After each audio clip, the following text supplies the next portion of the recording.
Question 9 भी आप लोगों के लिए क्लियर हो गया। अब आते हैं हम लोग क्वेश्चन नंबर 10 में। क्वेश्चन नंबर 10 क्या है हमारे पास, on dividing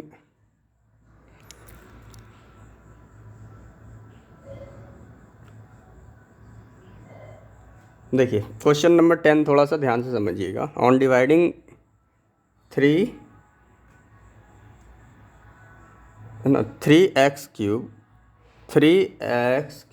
plus x square plus 2x plus 5 by a polynomial gx है ना, द क्वोटेंट एंड रिमाइंडर यहाँ पे लिखना बाकी छूट गया है, are 3x minus 5 and 9x plus 10 respectively. ठीक है, फाइंड gx। देखिए मेरी बात को ध्यान से समझिए, मैं आपको एक क्वेश्चन को ऐसे समझा रहा हूँ। मान के चलिए आप 4 को डिवाइड कर रहे हैं, सॉरी वेट कीजिए, नहीं 5 को डिवाइड कर रहे हैं।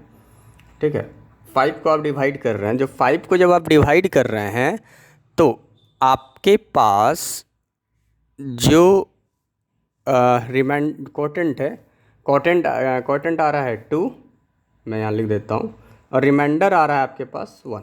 ठीक है, तब आपको फाइंड करना है कि आप किस चीज़ से डिवाइड कर रहे हैं उसको। ठीक है, किस नंबर से आप डिवाइड कर रहे हैं 5 को। ठीक है, समझ रहे हैं मेरी बात को, नहीं समझ रहे हैं आप। ठीक है, मैं समझा रहा हूँ। 5 एक नंबर है जिसको आप डिवाइड किए। ठीक है, क्वोटेंट आपका आया 2 और रिमाइंडर आया 1, तो आपका डिवीज़र क्या है। ठीक है, ये चीज़ फाइंड करना है इस क्वेश्चन में। तो आपको एक मैं बता देता हूँ, फार्मूला ही आपको बता देता हूँ।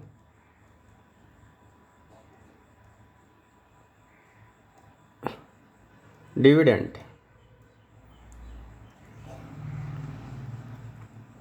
Equal to divisor into quotient, ठीक है, प्लस रिमाइंडर, ये फार्मूला होता है, लिख लीजिएगा आप लोग। ठीक है, A equal to B Q plus are.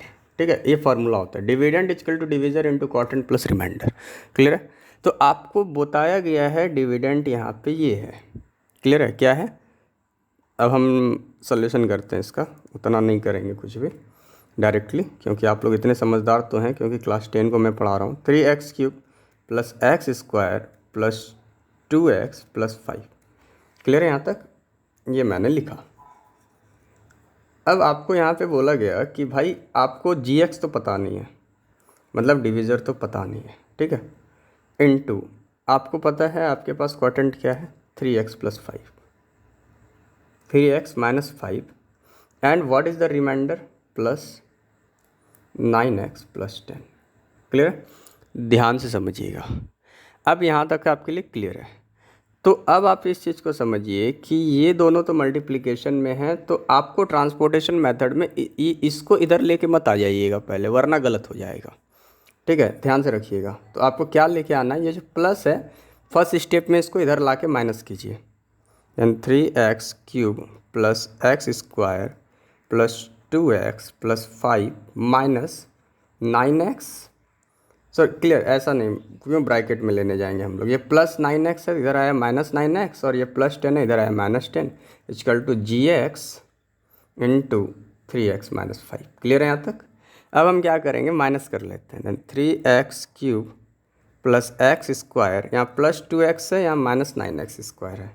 Clear हो जाएगा, माइनस 7x, यहाँ प्लस 10 है, प्लस 5 है, माइनस 10 है, देन माइनस 5 हो जाएगा, और gx इंटू 3x माइनस 5 हो जाएगा, एंड देन 3x³। देखिए मैं कुछ कर नहीं रहा हूँ, बस उसी प्रोसेस को लिख रहा हूँ बाय। अब ये मल्टीप्लिकेशन में इधर आया तो डिवाइड में हो जाएगा, इक्वल टू gx। यहाँ तक आपके लिए यदि दिक्कत नहीं है तो हम नेक्स्ट पेज की तरफ चलेंगे, नेक्स्ट क्वेश्चन की तरफ चलेंगे। ठीक है, आई होप कि आपको यहाँ तक कोई दिक्कत नहीं आया होगा।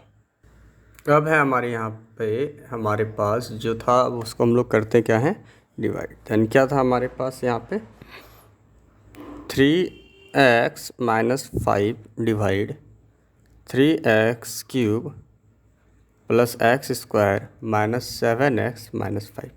क्लियर है यहाँ तक। तो ये हमें अब यहाँ पे डिवाइड करके बताना है कि क्या आंसर आने वाला है। तो वही करते हैं हम लोग, सेम एज इट इज़ जो करते हुए आ रहे हैं। 3x³ बाय 3x, 3 कैंसिल, यहाँ पे 1 है, दैट मीन क्या हो गया x²। तो यहाँ पे हो जाएगा x²। अब x² से इसको मल्टीप्लाई कर दो, क्या हो जाएगा 3x³।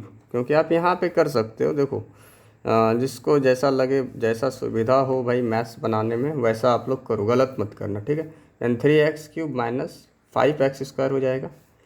तो यहाँ पे क्या हो जाएगा -5x²। यहाँ पे क्या हो जाएगा, अपोजिट साइन कर लो, माइनस, यहाँ पे प्लस, ये खेल ख़त्म, ये क्या हो जाएगा 6x², ठीक है।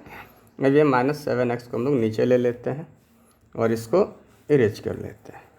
फिर हम लोग सेकेंड प्रोसेस में, मतलब नेक्स्ट प्रोसेस में सेम एज इट इज़, कोई बड़ा काम नहीं करने वाले हैं हम लोग, यहाँ पे वही करेंगे जो करते आ रहे हैं। 6x² बाय 3, 6 हो गया यहाँ पे, और यहाँ पे x2 है, यहाँ पे 1 है, तो क्या हो जाएगा 2x1, दैट मीन 2x⁴ का वैल्यू तो सिर्फ लिखते नहीं हम लोग, +2x। जो +2x हमारे पास आया उसको मल्टीप्लाई कर दिए 3x - 5, then 3 2 6x² minus 5 2 10x। Clear है। तो यहाँ पे क्या आ जाएगा 6x² minus 10x minus, clear, ये प्लस हो जाएगा। देन 10 में आप 7 सेपरेट कीजिए, क्या हो जाएगा 3x, फिर ये क्या हो जाएगा -5। क्लियर है यहाँ तक। अब हम लोग चलते हैं आगे, यहाँ तक तो आप लोगों को समझ में आ गया होगा। एंड अब क्या हो जाएगा यहाँ पे 3x बाय 3x, क्लियर है, 1 ही हो जाएगा। तो यहाँ पे +1 लिख दीजिए, और जब 1 से किसी को मल्टीप्लाई कीजिएगा तो वही तो आने वाला है। तो ये क्या हो जाएगा माइनस, ये हो जाएगा plus, cancel cancel 0। And so आपको पता चल गया आपका gx क्या है ना। क्या है आपका gx यहाँ पे, ये आपका gx है, ये क्वाड्रेंट नहीं है, ध्यान रखिएगा, क्वाड्रेंट नहीं है, ये gx है, आपने gx निकाला है। gx = x² + 2x + 1, क्या हो जाएगा आपका